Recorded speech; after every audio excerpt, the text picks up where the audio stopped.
I'm going to put you at the beginning, not right at the very beginning, but at the beginning part where I start talking about the game, and then we'll drop in. We'll play about 10 minutes. I thought you were dead. There will be gaps. Just making you aware now. But this is like my kind of way to sort of say thank you. We start our wacky adventure on the snowy mountains of Siberia, where Lara and returning character Jonah are on the search for the fabled lost city of Katesh. Jonah being the only character who returns from the previous game, because if you've read any of the preceding comics, you'll know that he's currently the only person not sick of her shit. For now. This section serves as the game's tutorial to teach you the basics about moving around, climbing, jumping, shimmying across ledges, and all the good stuff that people remembered from the previous games. But the twist is that now, instead of having just one climbing axe to use, Lara now carries two to use, which on paper allows her to traverse areas quicker, because having two of everything makes everything better. Right, Pistols? Pistols? Pistols? Need a fucking Starbucks. Oh god, no, Pistols! Why? But in practice, there's no massive difference in speed between how fast she moves in this game when compared to climbing in the previous game. So any perceived increase in speed is more likely to be the result of a placebo effect. Once again, bombastic, Hollywood-styled set pieces are the name of the game, with the weather suddenly taking a drastic turn for the worse, causing Lara and Jonah to nearly fall to their deaths several times at the hands of the elements.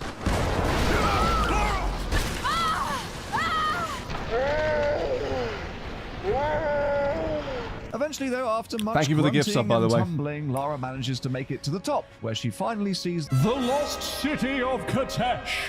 But the weather embodying the phrase "fuck around and find out" causes Lara to slip from the ledge she is holding onto and almost drop to her death.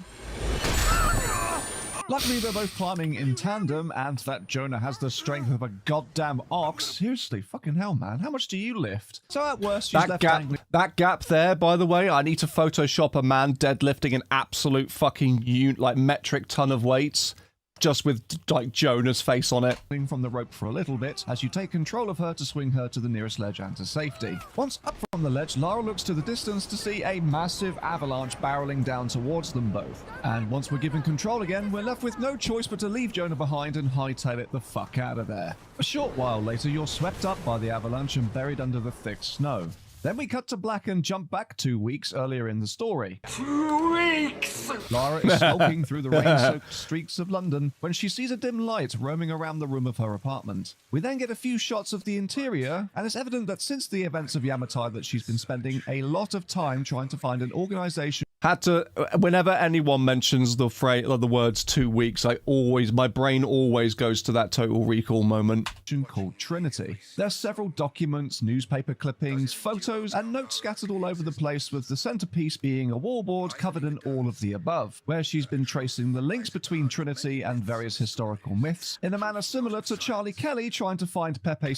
Shout out to, I think it's Lito Perez, that's basically Perezito, that did that for me. I asked him, and he was like, "Yeah, sure." And I was like, "How much do I send to you for pay for this?" And he was like, "No, that's fine. I'm just happy to help." Absolute lad. Sylvia from It's Always Sunny in Philadelphia. This is also the first of many, many times that we either hear about Lara's father or hear from Lara's father, Richard Croft. And by the way, I'm very sorry, Lito, if I've said that name wrong. I'm pretty sure I have. Let me just look it up on online for a second. Boy, does this plot point outstay its welcome pretty quickly. A voice recording of Richard waxes lyrical about the myth of immortality and how he always feels like somebody's watching him. That someone we find out later turns out to be the big bad of the reboot-era games, Trinity, a religious Illuminati-styled organization that throughout history has fought to discover various mythological and mystical artifacts, much like the aforementioned source of immortality, in order to gain control over the fate of humanity as a whole. Trinity were an organization briefly hinted at during the events of the last game.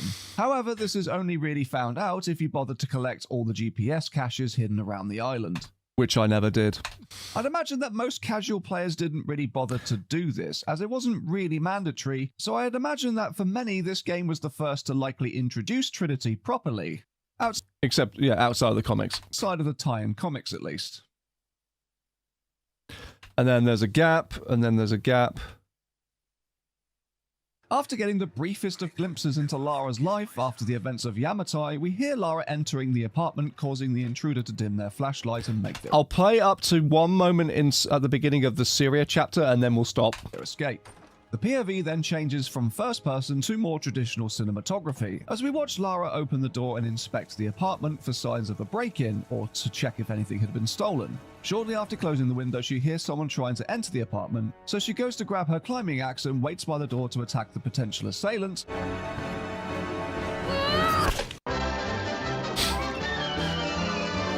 I kind of wanted to go with that or time paradox, but I went with the Looney Tunes thing again. Only to almost bludgeon her totally not wicked, I promise non-stepmother, Anna, in the face. Lara then begins to emphatically rant to Anna about finding the tomb and how her father was close to finding real evidence of immortality. But at this point, it's not yet revealed to the player what caused him to stop, though it's heavily implied to be due to him taking his own life. Anna desperately pleads with Lara not to pursue the same path. By the way, Anna, like, girl needs some sleep. Her eyes are so bloodshot in this, it's ridiculous. She looks like she either needs sleep or she needs to stop the crack. Richard took, pop back to Croft Manor, have Winston make a nice cup of tea, and wait for this all to blow over. But Lara doggedly sticks to her metaphorical guns. Please come back to me, please, I'm sorry. Saying that her pursuit of her father's research is the only thing that really makes sense for her to do now. Flash forward to an unspecified time later at the northwest border of Syria, where Lara and her Uber driver are seen entering an active war zone to uncover the tomb of the deathless prophet.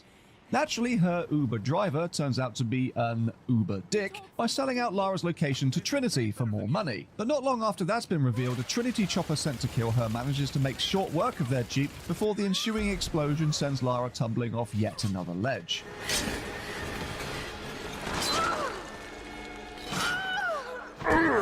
Miraculously, she's saved from an early grave and is able to proceed to the tomb on foot, now with the added pressure of Trinity also trying to beat her to the punch. But not before popping in her headphones and listening to the latest episode of the hit podcast, Raidercast. Hi guys, welcome to Raidercast. Today we're going to talk about the great Richard Croft and why he's just so amazing in every conceivable way. She then... Shout outs to Chris, by the way, who actually did record some lines for me for this. That's not going to be the only time he pops up. But chef's kiss moment. Love the collaborative like spirit that some of these people have. Thank you so much.